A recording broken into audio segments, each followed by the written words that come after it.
to Atypical Talk. This is a podcast where we have conversations that illuminate the intersection of faith, culture, and the common spaces of our humanity. I'm Abby. I'm Joel. I'm Kenton. And I want to start by asking you guys, we haven't talked about this in a minute, what are you reading or streaming right now? A couple things. I'm currently working through a book by Tom Holland. No, not Spider-Man. Oh. I got excited. Don't care about the rest. No, it's kind of funny. I'm sure this guy has to say that for the rest of his life yeah. now, but he is a British historian. Wrote a book called Dominion, and he's a guy who's not actually a Christian, but he wrote this book called Dominion, How the Christian Revolution Remade the World, and talks about the impact of the early Christians on the world and how it actually shaped the world that we all take for granted today.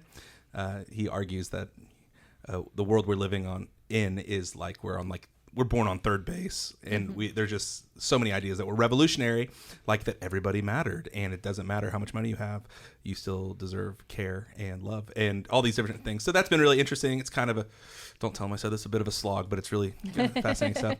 And then recently I've been going back to, I talked about this last week, a book by Malcolm Gladwell called Outliers. Talks about success and how different experiences that people have and they're made available to actually help make success more than just your skill and your ability. So that's what I've been reading. On the streaming side, I'm being so weird and so 90s, but one of my favorite shows of the last couple of years was a show called The Pit, which is like a medical drama. It's good. But I finished it, and I've gone back and I'm streaming the show ER from the 90s, which started in 1993, and it's got 15 seasons. And so You'll be on that for a minute. Yeah, but I'm on season 8. Are you really? My wife is so embarrassed. But yeah, so it's kind of fun because it's also like a little bit of a time capsule of seeing the technology change and styles change, and so no cell phones. So yeah, I'm just in this season where it's post 9/11, so it's the 2001 season. So you can tell there's all this other talk about terrorism and all this other things. So, but anyway, I'm knee deep in emergency rooms, thinking I know more than I actually do. Yeah. I'm trying to diagnose people and I have no idea. Yeah. I'll call you next time something happens. Don't call me. Well, I'm not reading a whole lot. I read a little bit on a vacation we took, but then after that, I've just not been reading a whole lot or anything. I haven't started anything good. We'll put it that way. I've stopped and started several, but those aren't worth mentioning. And streaming, we're currently, I feel like my wife and I are watching like multiple different shows at the same time because we just can't settle on anything. And because in very 90s fashion and early 2000s fashion, I feel like we've gone back to all streaming services now releasing one or just a couple episodes at a time, which feels archaic to me. So Ted Lasso we're watching. And, episode a week. Yep, episode a week. And then I also started Reacher, which I think released like maybe a couple episodes at once, and then now it's every episode a week. And then Lainey mostly, my wife started watching Shrinking. On Apple that's really My good. favorite shows of the last couple of years. Yeah, and I've not watched every episode, but I've enjoyed the few episodes that I have watched. I thought it was going to be way funnier and not nearly as much of a crier and serious as it is, and it's way more serious and a crier, and so I was like, I don't know how I feel about crying right now. So anyway, those are the three that are kind of on in our house, but it's almost football time, so everything else can go away because I'm ready for the football. Yep. So I just started a book the other day. I've been in like a reading slump where I'll start a book and I'm like, I don't really want to read this and keep stopping.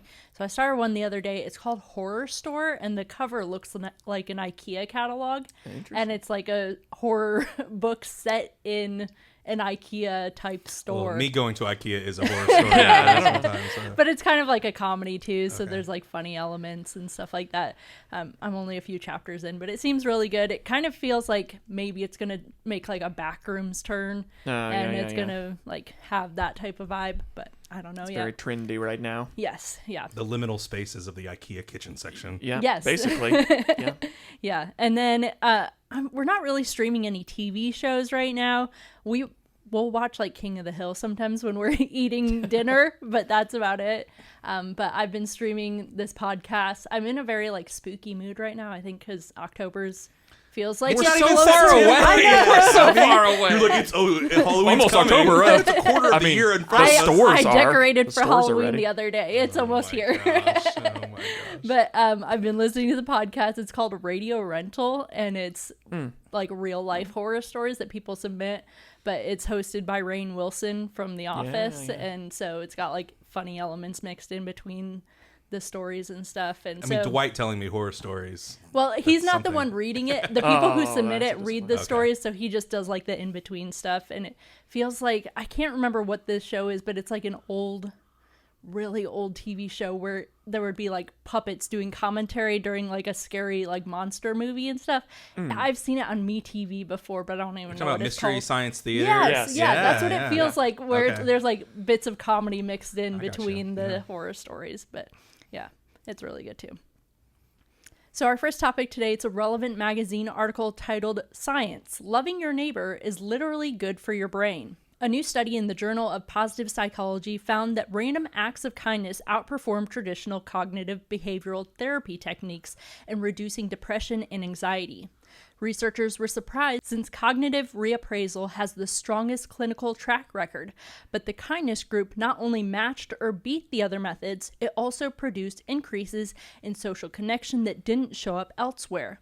The biology behind this is compelling. Kindness triggers a release of dopamine, serotonin, oxytocin, and endorphins, creating what's known as a helper's high, while also calming the nervous system, lowering cortisol, and even boosting immune function.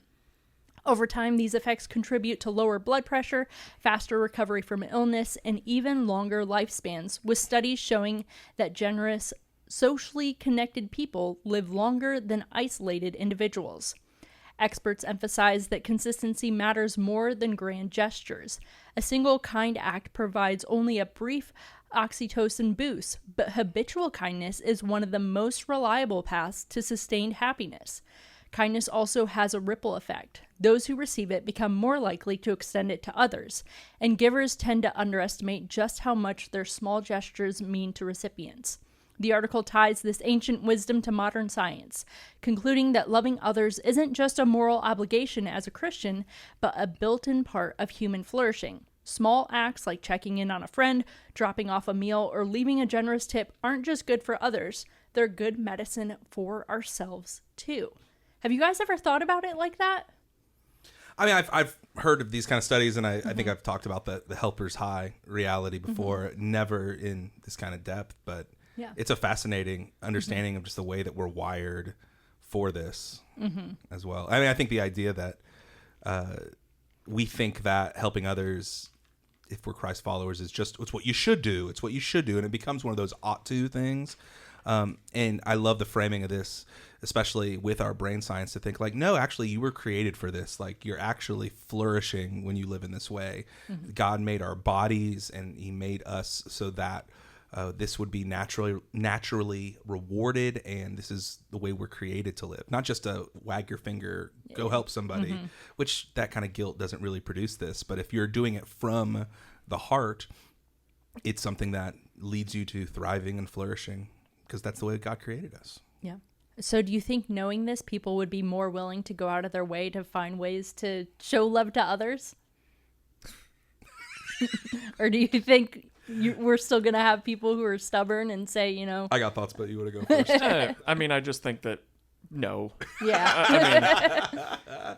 I mean, you know, don't eat too much sugar and don't do, you know, things that also, you know, contribute to bad things in your body or whatever. That's a very vague term, but I just feel like that doesn't really change anything. You know, like Joel said, the guilting of wagging your finger because it's something that you ought to do and be nice doesn't really. But I think just, I don't know, if you've never done something nice for someone else, it really does, like, it sure doesn't make you feel worse. Yeah. You know, like, I mean, you know, what kind of helper's high you get or whatever, sure, but I just feel like it just feels genuinely comforting in your soul, deep down in some other mechanism inside you that just feels like, you did the right thing, or,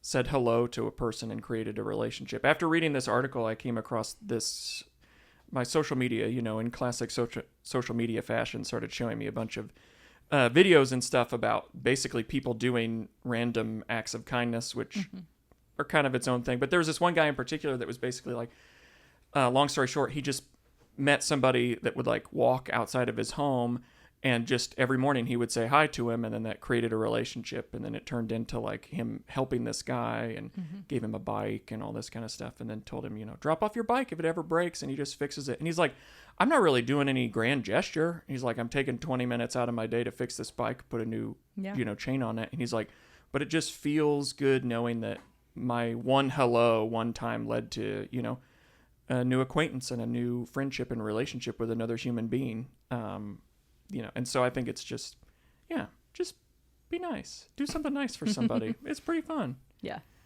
Yeah, I definitely don't think that people knowing the brain science and knowing the science behind it is going to lead to more. And I honestly don't know if you do it for yourself, doesn't that in a way kind of negate kindness because you're actually doing it to receive something for yourself? Yeah. I wonder if that, so I don't think it would be very motivating, nor would I suggest do it because it's good for you kind of thing. But I think that people they don't jump to this. I say no to these impulses all the time because it feels good on the other side, but there is an element of sacrifice. You're giving something away, whether even in Kenton's example, it's 20 minutes that you could be doing something for yourself or taking time for yourself. And you have to willingly be like, I'm giving away this time and I do not get something from this time.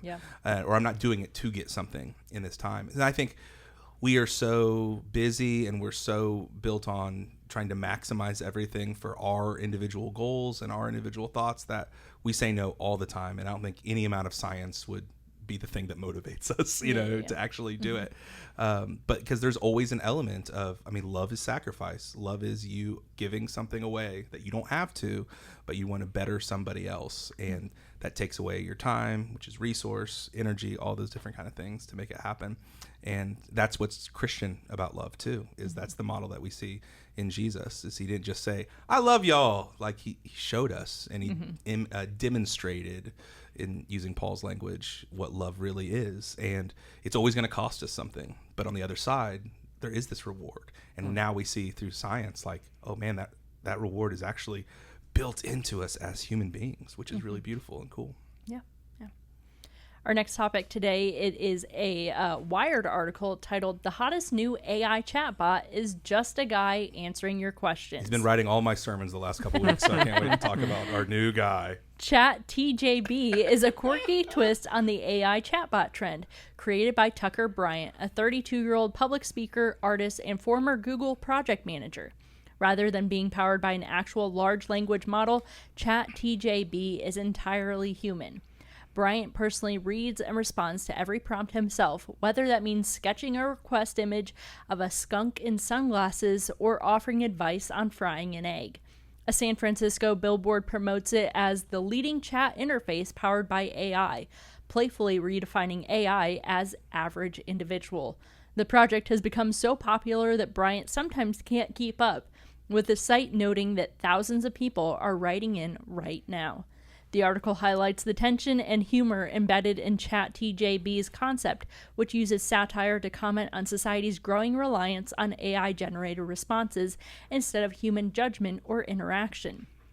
Despite the joke at its core, the project has struck a chord, drawing genuine engagement from users curious about a chatbot that's really just a person on the other end.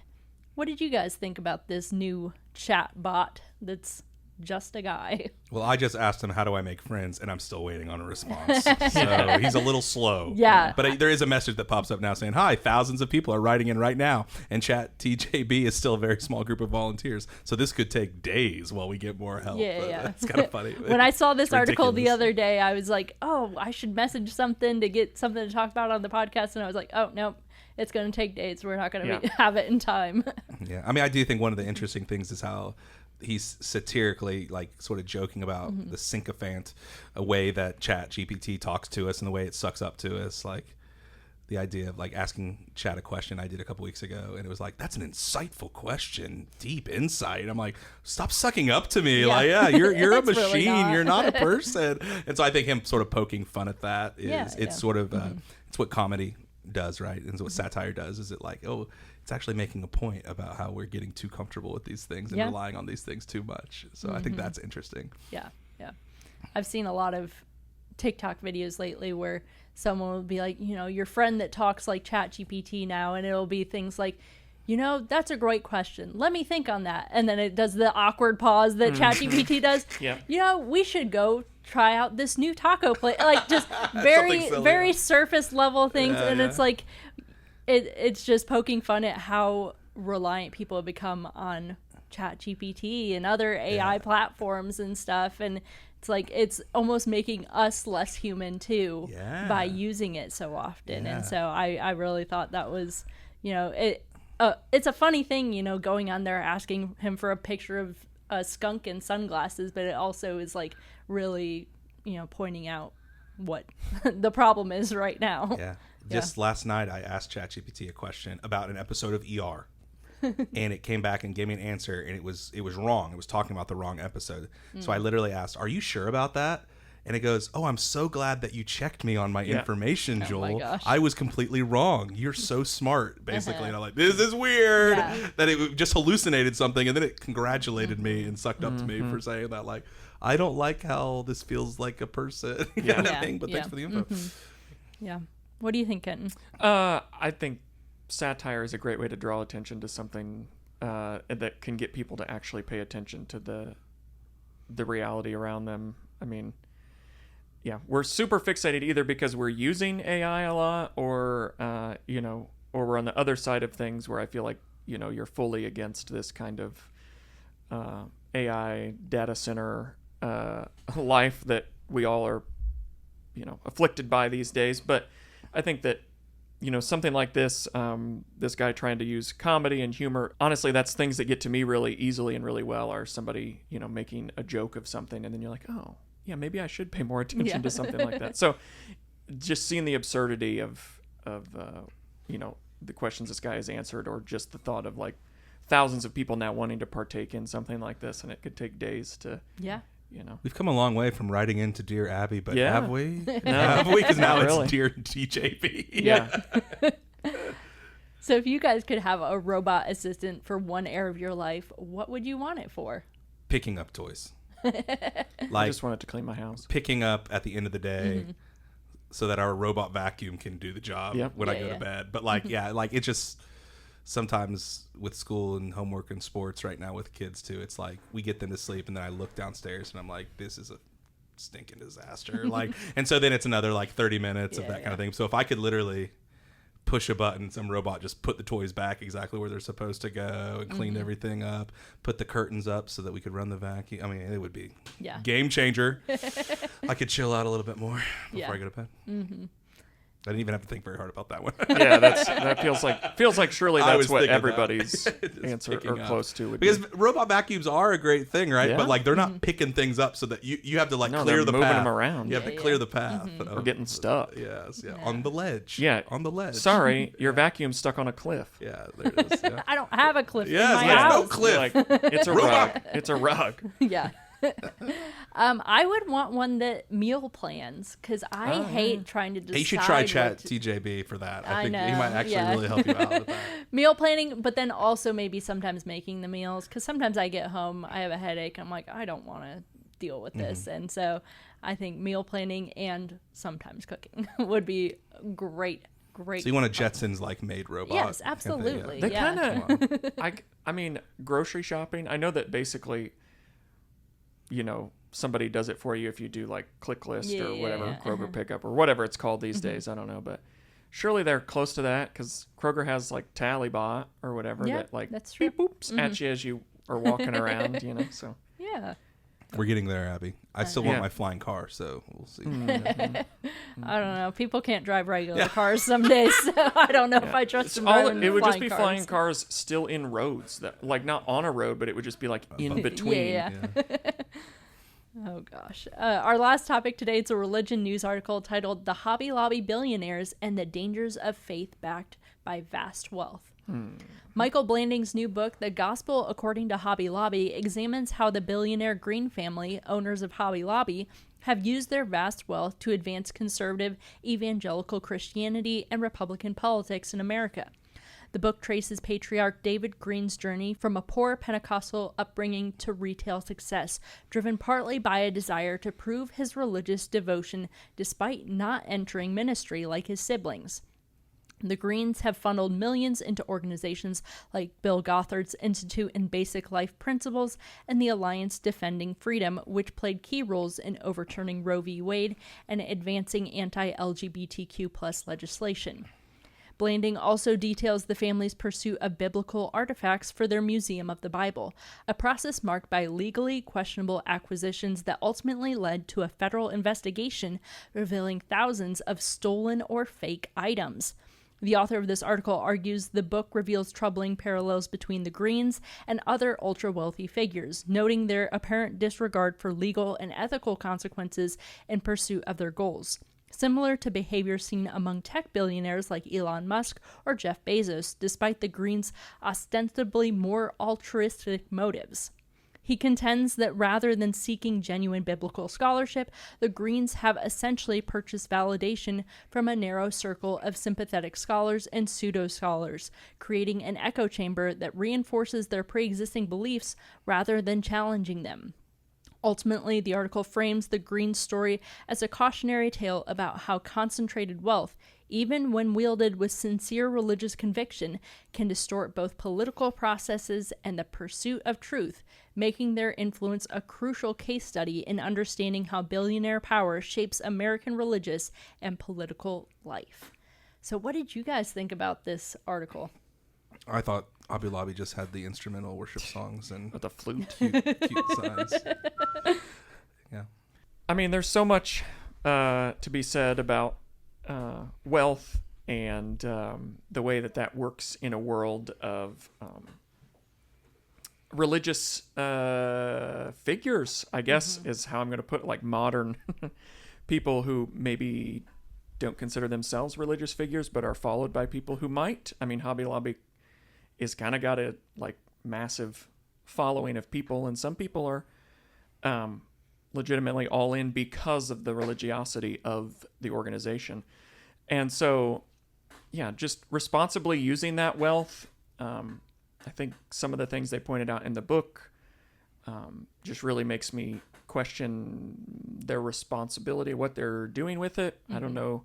I mean, I kind of go back and forth on a collection of items that, you know, have biblical connections or maybe tied to the religious faith, and that could be cool to put in a museum. But how do you get them? But how do you get them? How do you source them? Yeah. Like, and then also, like, what do you know, if you're a billionaire, don't you want people to experience those without maybe charging money or kind of, it's like, anyway, there's just so many thoughts that I have about that. And, yeah, just responsibility. I don't know. It's hard. I'm not a billionaire, so I guess I don't know how I would act. I really hope I would act in a very certain way that's honoring to Jesus, and that I care for other people with all of my extra resources. Yeah. It's hard to say unless we're in the situation and know, you know. Yeah, I mean, everything, the scalability of it is, it's impossible for us to even imagine. $1 billion is just impossible. Or billionaires is so much. I think I have more questions on, like, you know, again, like, wealth is not bad in and of itself. Like, the scriptures are really clear that everything that we have he's given to us by God, and sometimes that's wealth, sometimes that's just enough, and sometimes that's God's presence in poverty, and there's not like a good or bad amount of money. But I just have more questions on the aim and the use of it to try to force or create God's kingdom. I think it's really interesting that there's so much money being funneled to create something that they believe is true and biblical in our culture, but through legislation, through lobbying, which is funny enough, lobbying, Hobby Lobby, but like all that kind of thing to make I mean, they are. laws happen to to force or create how they understand God's kingdom on everybody in a pluralistic society. And I think it's, for me, it's just danger Will Robinson whenever we think that way.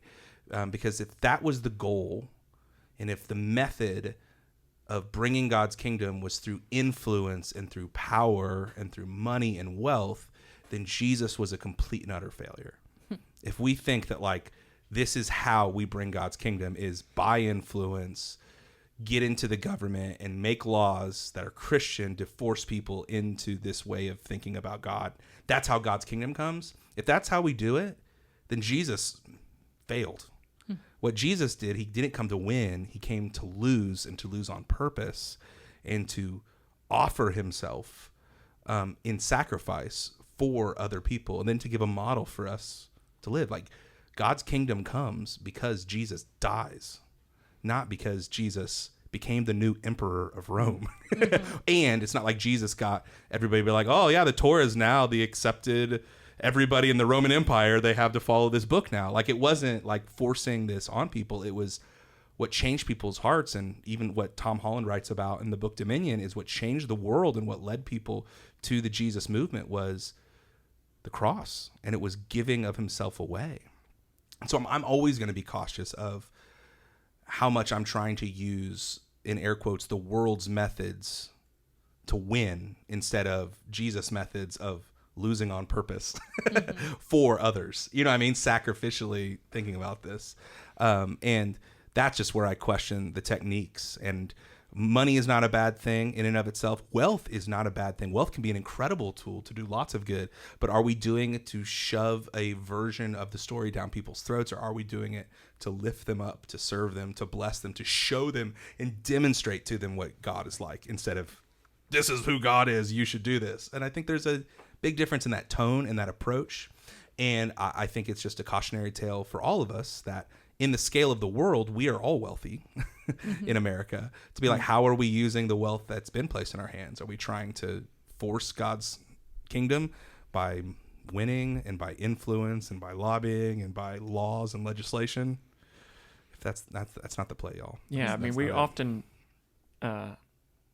hear people shriek about, forcing views onto them and things like that. And I think as Christians, we often do it, or we can get caught up in it because we're like, well, this is the right way. Mm-hmm.